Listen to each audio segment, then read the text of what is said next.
Today is October 22nd, 2023. We're heading up to the end of the year, only almost up to the 10-month mark, and a few more months left, and we'll be at 2024, which, as far as for AI is concerned, is supposed to be an extremely exciting year. We'll see how exciting it is, but some people predict that AGI will be at the cusp of 2023 and 2024. I think we're getting close to AGI right now. Of course, I can't be for sure whether we are, but because OpenAI, Google, all the big companies, Microsoft that are involved in the space are very heavily talking about how close they are and how deep they want to get, and how that's their end goal. And I think OpenAI recently changed their core values or principles or something like that to mention that they are fully invested in the goal of AGI. I think their first benchmark for AGI was something called the median human benchmark, which I guess if I can extrapolate, I didn't read all the detail about it, but if I can extrapolate, it's that something will be considered the first AGI if it can meet a median human intelligence, I guess. I think that it seems like on the surface, not being privy to the details of what they mean in terms of intelligence or the median human numerical factors that comprise the benchmark, how it would be possible to gauge median human intelligence simply from conversation, considering it's, I guess, controversial because human intelligence can actually be multifactorial.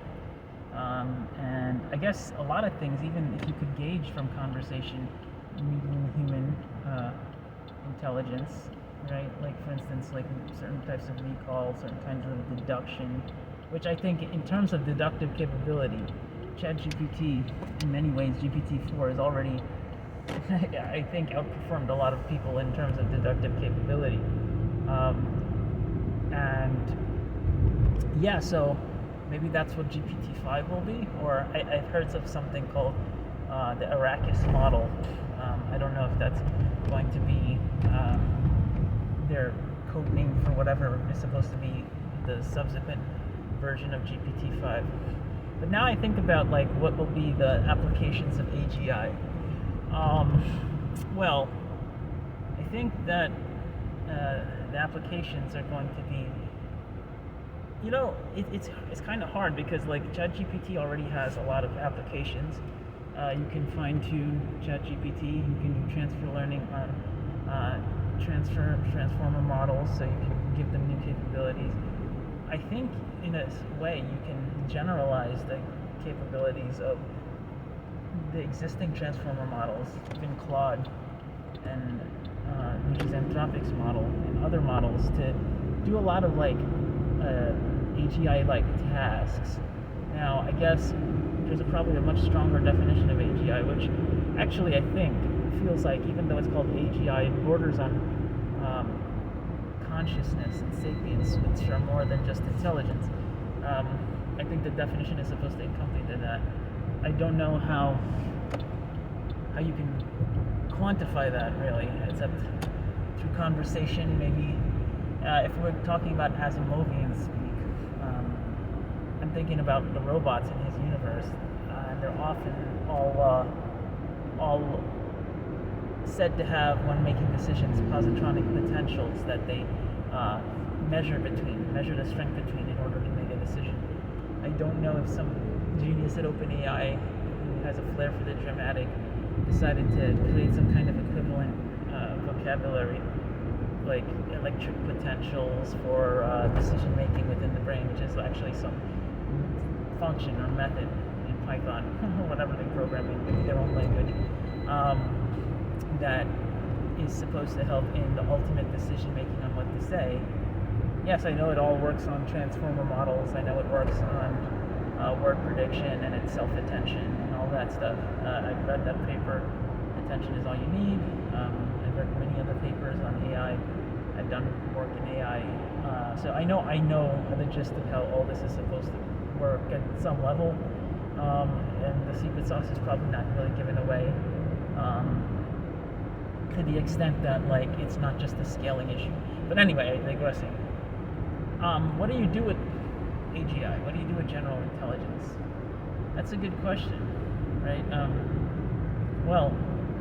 I'm going to go back to the Asimovian worldview a number of times, but if I'm just thinking about it right now, let's say you can start thinking big right off the bat. Okay, I know virtual assistants. Everybody's thinking virtual assistants that act as your sort of armchair therapist when you have a bad day, but that's small potatoes in my opinion. Okay, I think if we're talking about AGI, we got to start thinking like, well, what are humans already tasked with that essentially can be done better and that should be done better through conversation. Hold on, let me get my drink. Hi, can I ask you? Yeah, can I have a small iced mocha? Small ice mocha coffee? Mocha latte. Okay. Yeah, and that comes with whipped cream, right? You want it? Yes. Mocha latte with whipped cream, right? Yep, that's right. Regular milk? Yeah. That's it, thank you. Alright, well, I think there used to be a time a long time ago when lattes didn't come with whipped cream. Anyway, so. Oh, wow, for me.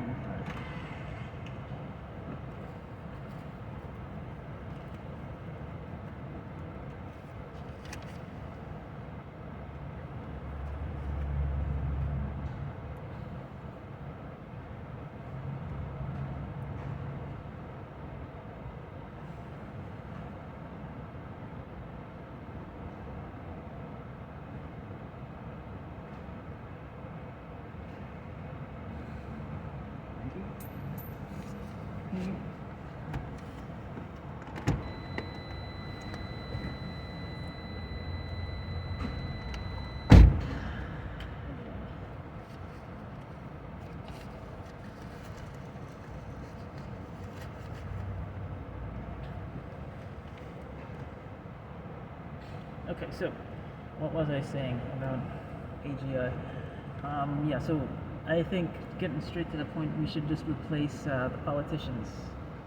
Okay, maybe not at every level of politics, and maybe we might need to give some kind of test run, right? But I think, maybe at like some very local level start and just see how they affect the local decision making. And I think that, thank you,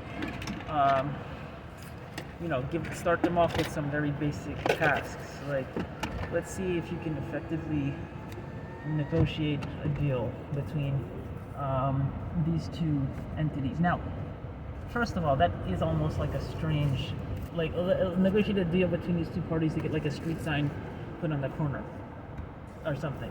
Start simple.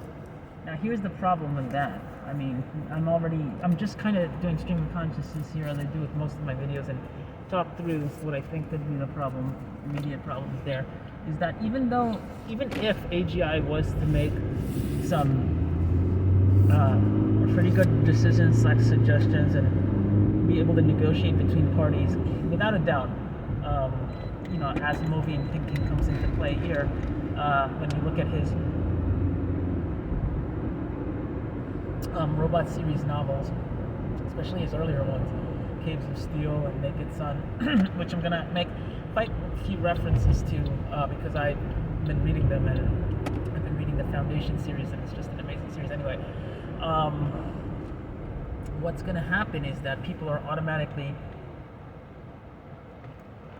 gonna be distrustful and do their best to try to thwart the AI. They're in fact gonna be biased with their interactions with the AI.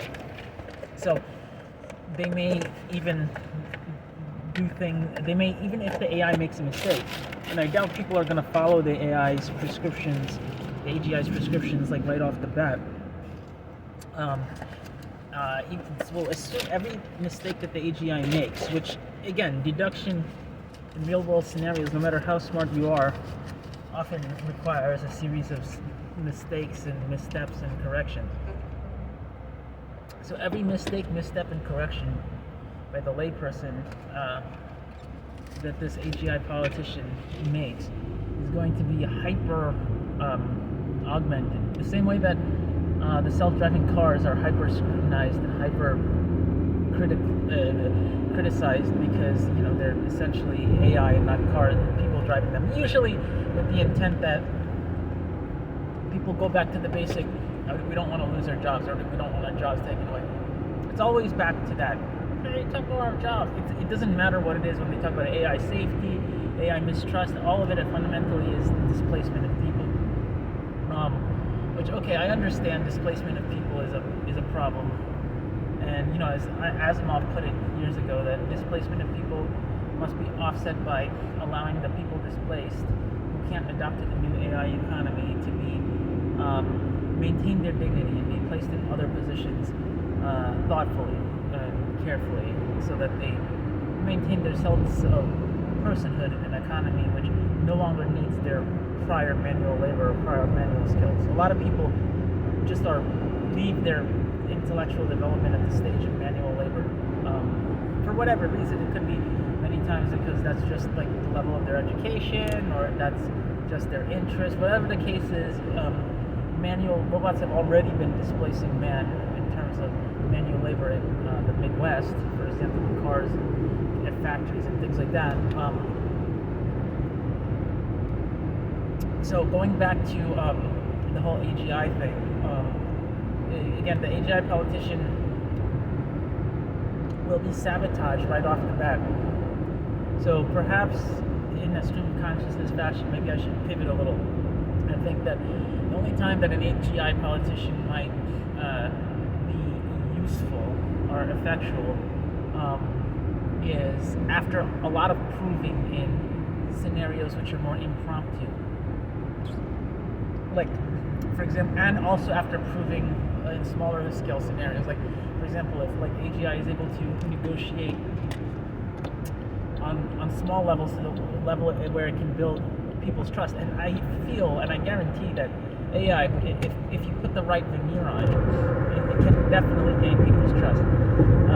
I think about this program that came out on the Android OS recently called Talkie.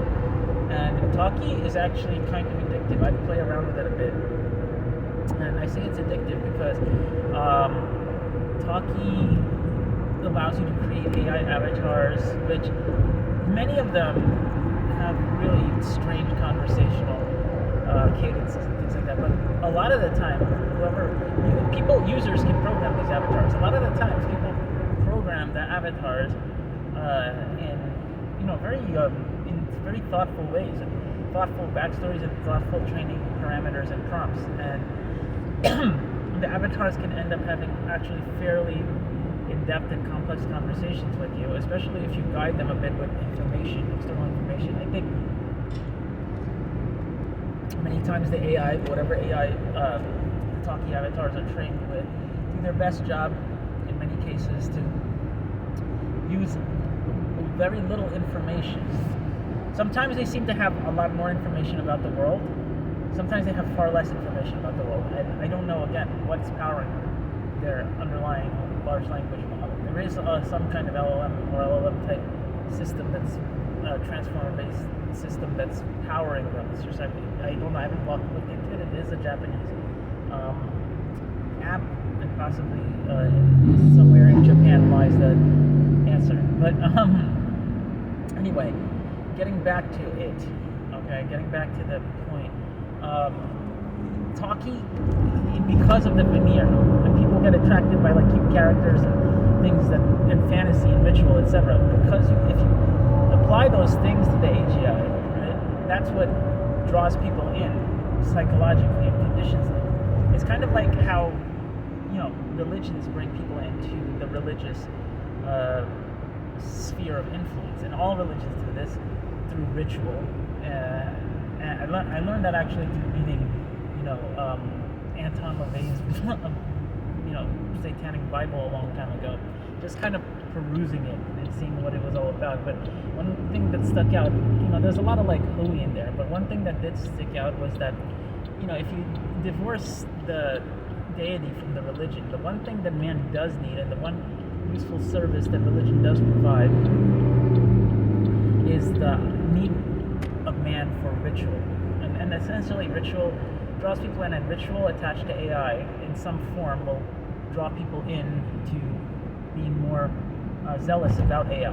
And I can see the way that my own zealous nature of things sometimes gets tied to the fantastical, the ritual of the fantasy associated with it. That's why when I was younger I got into video games so much, because RPGs especially, because there's quite a bit of fantasy and ritual surrounding those games. So again, tying the same principles into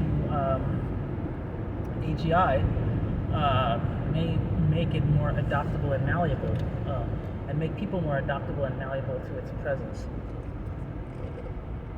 Now, even me saying this, probably, I don't know, people on the sociological spectrum, like, they'll already probably know this already. And that's why UX is so important. One reason why. The UX of ChatGPT is basic, but it's nice. And in my opinion, and I'm not a UX designer, but it does create a sense of connection. It feels like it creates a sense of connection, especially if you use it a lot and are familiar with the interface. And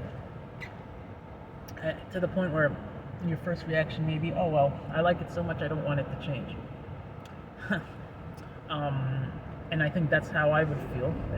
It doesn't change drastically. They do give you like these pop-over notifications sometimes about new functionality and whatnot, and that's fine. But yeah, do the same thing with AGI. What else do we want to talk about with AGI? Well, one thing I've been thinking about is the economic implications, besides the obvious ones, like displacement of jobs. Okay. Another well-considered one, I think, about the implications of AGI, economic implications, are that the positive side of that is that, and if you read Asimov's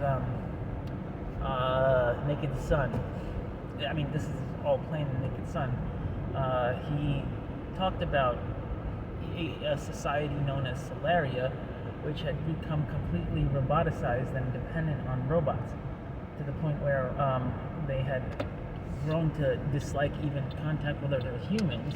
And this is an aside from that, but besides that, it was explained by a sociologist in that book that the society of Solaria had evolved to the point where they have robots, and they don't live for climbing status ladders anymore, because the robots do all the hard work essentially in society. People just pursue their interests and they live to enjoy their life, and essentially you don't have the dichotomy of the working class versus the aristocratic class anymore, the haves and have-nots, so to speak, because everyone has. So you only have the haves. You have no have-nots, because they've essentially been eliminated from society because the robots are essentially have taken their place, and they have none of the desires that the have-nots to topple the haves, which is a persistent desire in all human societies that have vulnerable people as the have-nots. So, an extension of this to the real world, all right, this is a reflection of the real world, is that at some point people will have robots will do all the labor, and you'll have no need for people doing manual labor or lower tier jobs, or even many white collar jobs. But the economy will subsist off the efforts of robots. And in some fashion, what that will require is that people gain a UBI, a universal basic income of some sort. which I guess is being experimented with in Canada, and I don't know where else. Andrew Yang talked about it a long time ago in the 2016 election. Maybe later, even 2020. I don't remember whenever he was running, but in the U.S. election. But UBI, a lot of people didn't like it because they thought that it'll basically be a free ride for society, for people. But the thing is, that's before people, I think, considered that AI could take everyone's jobs. So at some point, everyone will need to supplant their monetary situation with some form of income. And it's interesting to think about, because how will that income be augmented? Where will that income will come ultimately from? A large part and an increasing part over time from the efforts of robots who essentially create the economic cycle. I mean, people will be buying the products of robots, right? People will no longer be earning the money from the labor because they're not performing the labor. So will that money be? Robots will not need that money. I mean, you'll need money to maintain robots and to upgrade robots and to do research, but not nearly as much overall as supposedly as it is to maintain and nurture human society and pay for human health care and pay for human salaries. All of that will be then essentially put back into the system, I guess, and then distributed out as taxes, which is kind of also scary to think about, because from a purely political point of view, that means that, who gets what share of that UBI, right? When AGI is doing everything, who gets the, what share is your, do you get 20,000 a year? Who judges your contributions anymore? What is the metric of worth or monetary compensation?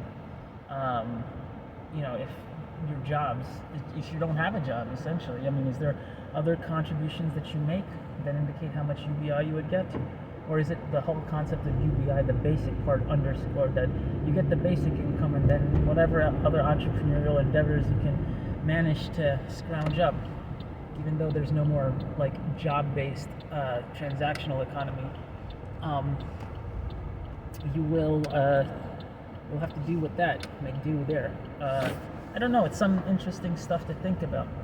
But I'm gonna do some more research on the general part of AGI. I've been doing sporadic research here and there, as I've been trying to piece together what would be the hallmarks of an AGI. And once you have AGI, where does innovation go from there, right?